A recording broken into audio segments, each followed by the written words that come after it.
Today on the Stay at Home Chef, I'm showing you how to make Mom's Easy Banana Muffins.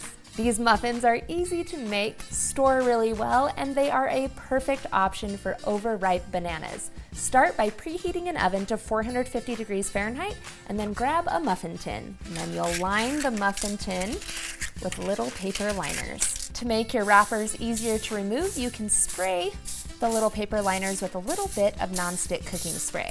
Next, you'll need 2 or 3 ripe bananas, and the more spotted they are, the sweeter they are, and that works best in this recipe. These are a good medium-sized banana. However, if you happen to come across the extra large ones, you'll only need 2. This recipe is really flexible that way, so don't worry about it too much. Next, you'll want to peel your bananas and place them into a large mixing bowl. Now, once you have all of your bananas in the bowl, you can either use a fork to mash them up, or you can just use your hand mixer. Just kind of press down on the bananas and give it a brief mix. It looks a little gross, but once you've got your initial mix, then you should be able to blend these right up. Once those are nice and pureed, we'll add in a 1/4 cup of melted butter, 3/4 of a cup of brown sugar, and we'll cream this together. After about 45 seconds of mixing, we'll add in 2 large eggs and give it a quick mix to combine. Now, a lot of people like to add a little cinnamon to their banana muffins, totally optional, but if you'd like to add it in, you'll add in a 1/2 teaspoon of ground cinnamon. Then you'll need 2 teaspoons of baking powder and 1/2 teaspoon of salt. Then we'll need 1 teaspoon of vanilla extract, and I'm using my homemade vanilla extract on this one. Then we'll mix this just briefly until combined. Last, you'll need 2 cups of all-purpose flour and 1/2 cup of milk. We'll add in about 1/2 of the flour, so 1 cup, and give this a mix until just combined. You notice a pattern here that we don't want to overmix this. Once that flour is mostly mixed in, we'll pour in our 1/2 cup of milk.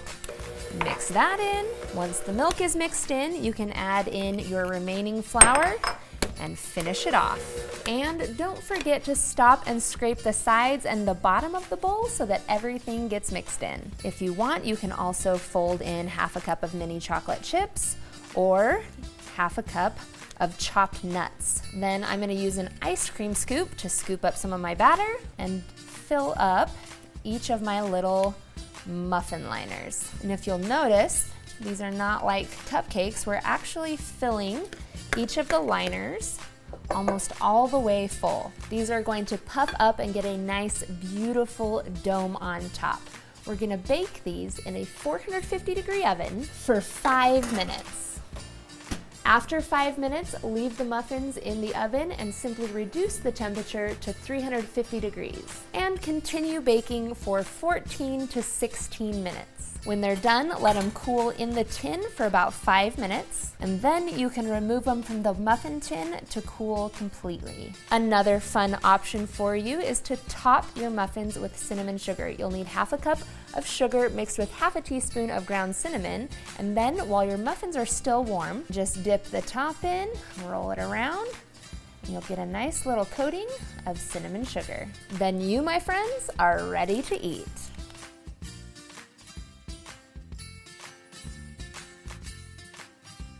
Thanks for watching. You can find the full written recipe in the video description. Be sure to subscribe, like, and follow, and check out the rest of my videos, where you can find hundreds of restaurant quality recipes you can easily make at home. We'll see you later.